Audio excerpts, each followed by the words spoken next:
Testing, testing. Right, this is a memo to the press, specifically global for LBC. Um, it's a long story, but I'll summarize it for you. Um, I have I have had issues all my life, starting from when I was 6, my mum died, and then I got abused as a child by my sisters and my father because they used to get lie to him to get me hit all the time with a cane. Um, I've had abuse all the way through my life, or ignored. I've said things and people just ignore me. And the last time was literally at Whips Cross on Friday when I got taken there for a mental health issue, a breakdown, and reassessment. And well, basically, I got there about 11 o'clock in the morning. I left about 10:30 at night. After about 5 hours there, when someone eventually came into my room, I got to tell them I've not eaten since last night, and I've only had half a shot of coffee all day. So they gave me I didn't have a choice what I was gonna get. I got a small sandwich and a cup of coffee. No one kept coming in to check on me. I'm not a well person. I've got mental health issues. I get anxiety and isolation issues. And they left me in cubicle 19 in the majors at Whips Cross with no one, and I mean no one. No, tell a lie. One woman who was going off duty at the time came over and spoke to me and assured me that someone was looking into my taxi because they said that it was going to be door to door. Well, Waltham Forest Council, which is where I moved to, I was under Barking and Dagenham Social Services, and I was assured it would be a smooth transition. They got my file. I was told that because the woman that was organising it phoned them up and said, "We've received it." And oh, I can barely think. And Waltham Forest Social Services for 4.5 years, I called them all the time because I was asking, "Where's my social service personnel?" "Oh no, you've got mental health caseworker," they kept saying. And none of this in writing, of course. This is all on the phone. But I've got telephone recordings of most of it. I don't know how far back my phone recordings go, but I've got recordings of most of it because the council have admitted they lie on paper. I mean, before that I was recording things, but now they see, and this is the bit that really winds me up. They've changed the unreasonable behaviour policy to tie in with everything I was doing to get help. And so now, even though it's not unreasonable according to the Information Commissioner, it's now unreasonable to record your phone calls without telling them. And yet you don't have to tell people you're recording their phone calls. It's just a courtesy. I record my phone calls for two reasons. One, I've got a bad memory. And two, because if I didn't, then I'd be calling back all the time with the same thing, thinking I haven't told anyone. And two, I need evidence because if someone abuses you on the phone, and Waltham Forest Council always abused me on the phone. Derek McLean is one of the main offenders. I've been trying to report abuse for 2 years, even to the senior social worker, Mike Kite. Won't do anything. He won't even put down an investigation or an allegation. None of them will.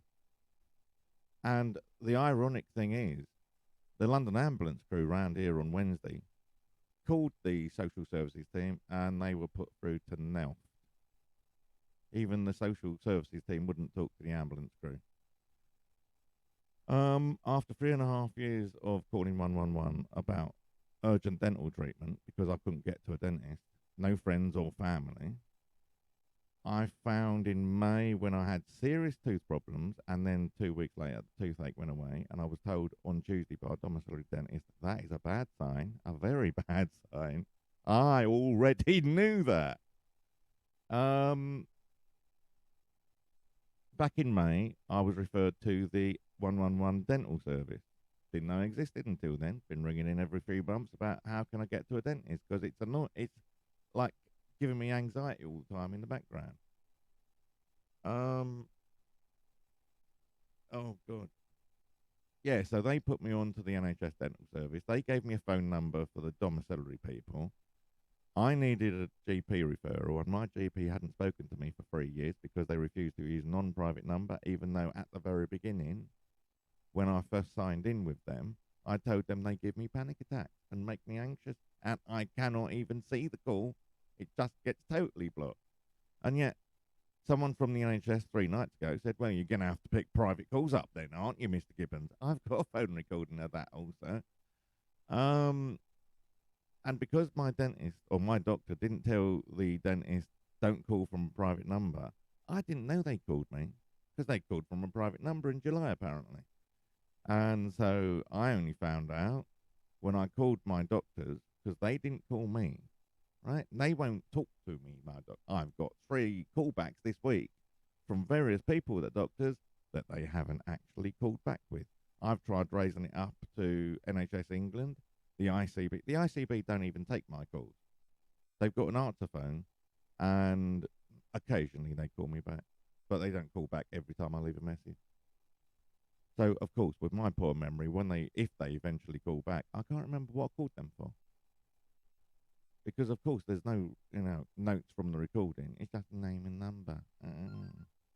So they're not really helping. They're supposed to have a manned telephone service, according to the NHS England, not a voicemail telephone service.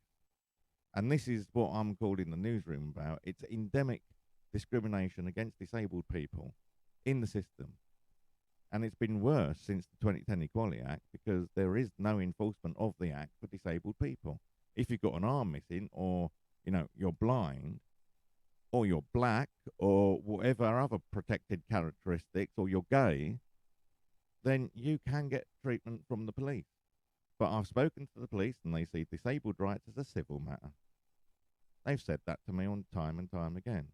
And yet I've got dozens of reports in because the police have called me on a private number when they've physically been asked, and it's all over my notes. I had a reasonable adjustment put on my record, apparently, by someone that investigated my complaint, and they upheld half of my complaint. I was unfairly treated because of my disability by the police. I think that's got their back up because they're not doing anything for me now. And the Sydenham office, the personnel investigation branch, they're just belligerent and rude anyway. They won't call back on a non-private number more than once. I've had assurances that things would be investigated. Anyway, I'm rambling, like I said I would. So basically, I can't get out my flat because my neighbours attacked me. I've had a threat on camera that the police didn't deal with for 4.5 years. When they came round and eventually saw it 4.5 years later, they sat on my sofa, watched the video, and they said, yes, Mr. Gibbons, you are right. That is a public order offence, probably a Section 4, he said.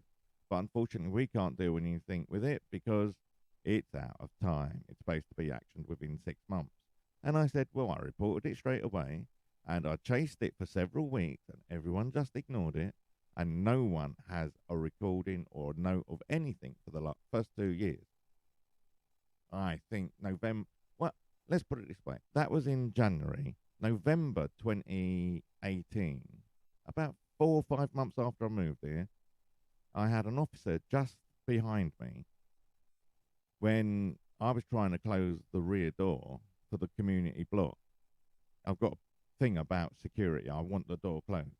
So because it had swollen, so bang, bang, bang, I had 3 flats down, ganging up on me, all surrounding me. I called the police when I eventually got back to my flat, and this 6'2" copper in basically a big overcoat, like one of those in the 50s, he basically shouted at me with, at the time, a witness, and said, just because you're fucking disabled and autistic, don't mean you can call the police every time you have a panic attack. Next time you do it, we'll probably press charges. What am I supposed to do? For 18 months, I didn't call anyone. I was shit scared here because I couldn't get out. That's when the I can't get out started. I was hesitating to get out more and more. So The police have been abusive to me. Social services in Waltham Forest refuse. They think, and this is funny, in 15 months, my solicitor has dismissed 5 social workers for one reason or the other, not following guidelines, not making an assessment truthfully, not being accurate, not following reasonable adjustments which have been agreed. And that's another thing. Legal have agreed reasonable adjustments, but apparently legal have said I'm only autistic for social services purposes.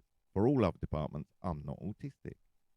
My solicitor did write to them. They won't answer that bit about how can I be autistic for one department. And the law clearly states that it's the organisation, not the department. It's not a one-by-one basis. If anyone in the organisation accepts my disability, the whole organisation accepts my disability. But no, they see me as rude and unreasonable because the staff have all made stories up. Going back to January 2019, when there was the first meeting with the new housing officer, he took questions from everyone else. I kept putting my hand up to ask a question. He ignored me. He'd only been there 3 or 4 weeks at the time. And I said, "Excuse me, Derek, can you take my question?" And my housing officer, without taking my question, stood up, said to me, "Mr. Gibbons, I find this, I'm not going to stand here to be, to be abused, or I find this offensive," or something, he said. He stood up and walked out the room when I wanted to ask my question. All the neighbours, all the residents were gobsmacked that he'd done that, because I hadn't done anything wrong. I had witnesses to that at the time as well. But the council officers, because no one would support me on the resident side, because no one was asked apparently, went back and all the staff said I was rude, I was shouting, I was offensive. And I can get like that. I don't deny it. But only if people don't talk to me in a reasonable manner, they don't ignore me. Like the hospital on Friday ignored me totally. At one point, I was in tears and I said, "Please, can someone come here and talk to me?" And they just blanked me. They wouldn't respond to the call button at the hospital, etc., etc. It's been a calamity. This week was triggered on Tuesday by the travelling dentist telling me, "I've got severe gum disease. You need to get to a dentist soon." Well, urgently, they said. I literally panic attacked straight away. And I've been spending most of the week, like last night, most of the week calling for assistance to get to and from a dentist. And the rest of the time trying to get a re-referral from my doctor. My doctor did this, and you have to call at 8 in the morning. I explained to them, I don't know when I'm going to be awake. I don't know when I'm going to fall asleep. I literally just black out. So please don't ask me to call at specific times when I already know that at 8 in the morning they won't answer the phone because they'll spend half an hour dealing with the queue of people. And when the queue of people's gone, there's no appointments left. So housebound people do not get any service in this country. And apparently the NHS, I've got a recording to this, when I asked them 2 or 3 days ago about, so how does someone housebound get dental treatment? Do they just lose their teeth? And they said, "Oh, probably." No one cares about housebound people. No one cares about mental health. I already refused 2 years' worth of the ambulance crew trying to take me to a hospital. And I told them what would happen. I would be there. I would be there by myself. I would be abandoned. I would be waiting for hours and hours and hours because they don't take mental health seriously. And I would spend there about 15 minutes on a consultation. It was almost picture perfect, the accuracy of my prediction. I wish I could do the lottery numbers this easy. So, I don't know. If anyone in the news crew can help, I mean, seriously, I will attach this link to the email I'm sending to LBC. And because I'm recording this myself, so it's going to go up on YouTube. So, hopefully someone can help me because I am literally, I've called Samaritans, I've called every hospital in London tonight, I have called 111, I've called 999.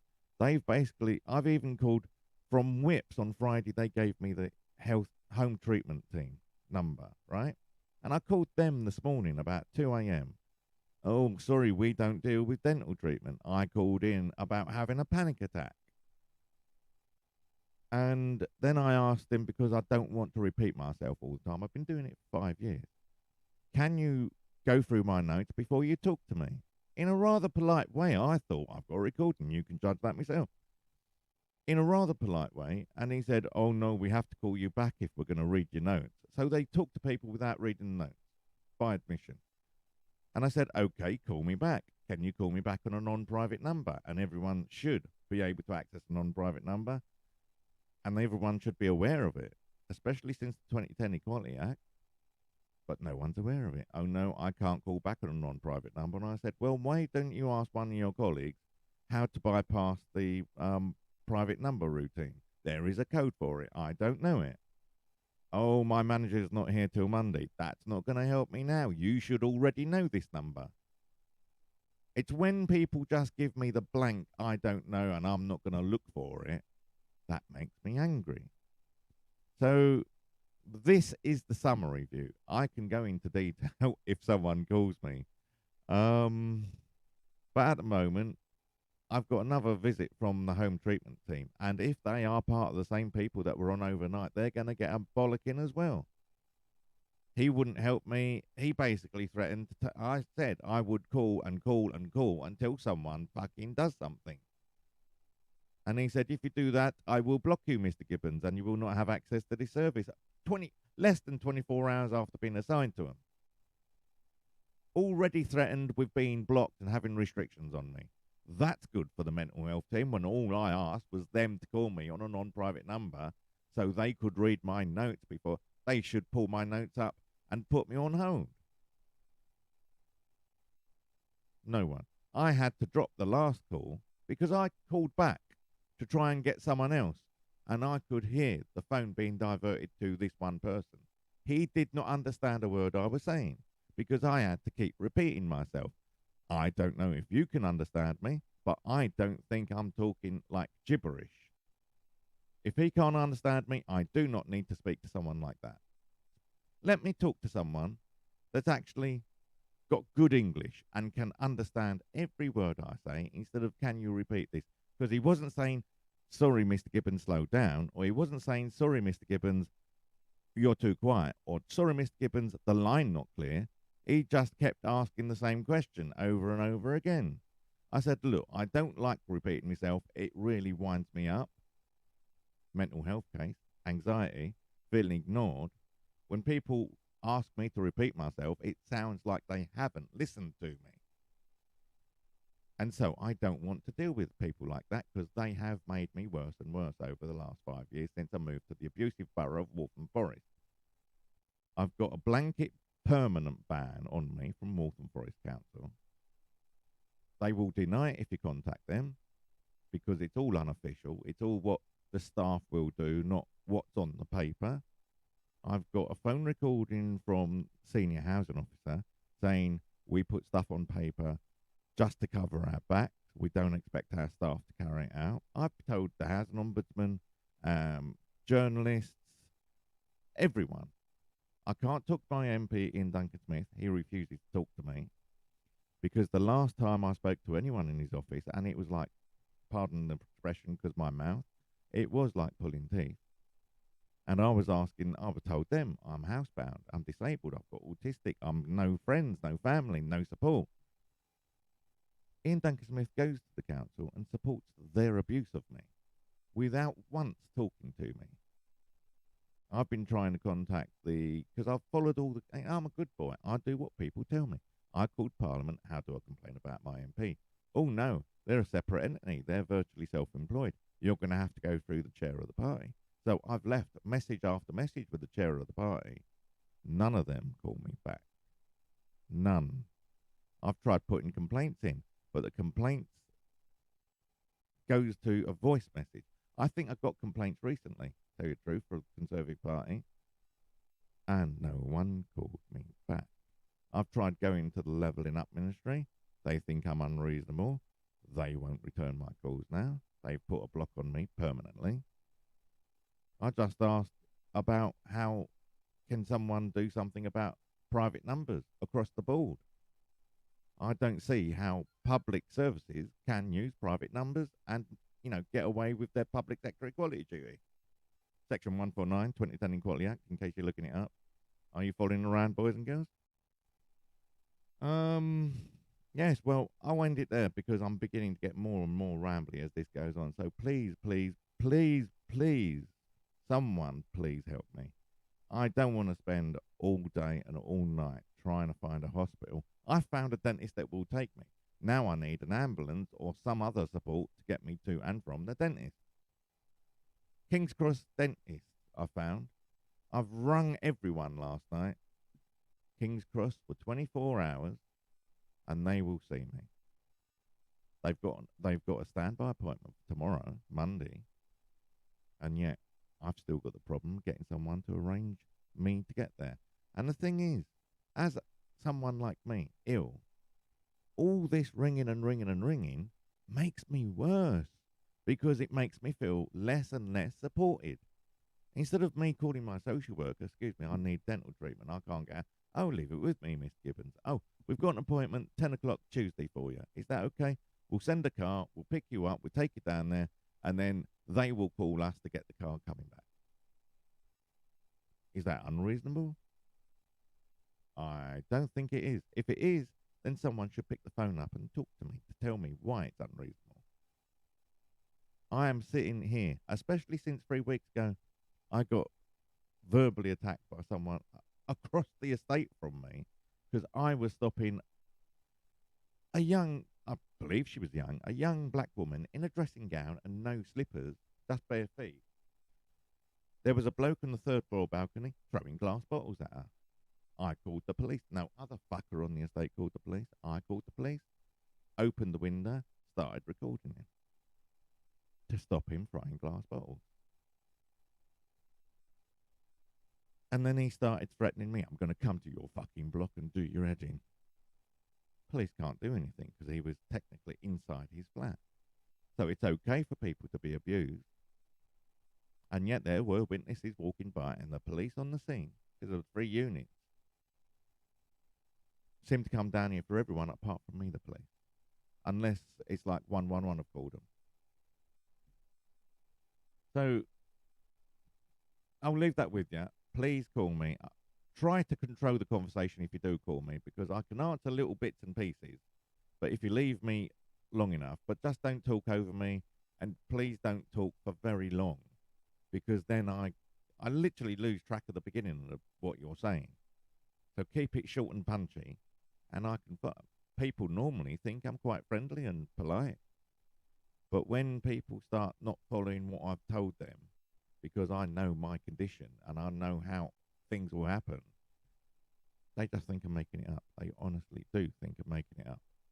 Even 111, they refer me to the dentist, the on-call dentist, and they tell me there's nothing they can do. And so I call 111 again, and I tell them the dentist can't do anything. I need some service now. And they put me through to the dentist. And I had to apologise last night for being put through again. I'm sorry about this. Oh, yes, all right, Mr. Gibbons, we know. But there is nothing we can do. I've got a recording to that as well. Anyway, thank you very much. I'm going to end this now. And, well, hopefully I'll hear from someone soon. I'll put my details in the email that I'm sending to LBC. No private calls, because they give me panic attacks. I don't know how. I'm sick of saying it. I mean, I've been saying it for before 2010, before I got diagnosed with autism. I've never liked private calls because the threats and abuse from my ex have made me not take private calls. And I don't have a voicemail because the council used to abuse it, because they used to say that they don't call from private numbers to the housing ombudsman. And yet when they called me, to make sure they got through to voicemail, they make sure they call on private number, and I get, hello, Mr. Gibbons, this is the council. We'll call you back. No name, no number, no department.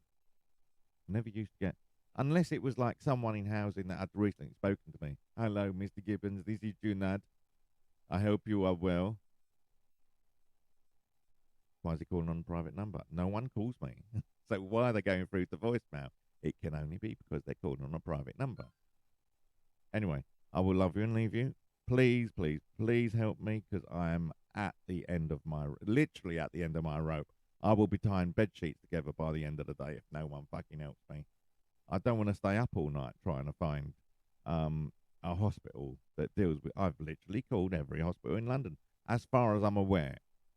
I don't know if there's any smaller hospitals, but I've called the main hospitals. Anyway, thank you very much. Hopefully I'll speak to you soon.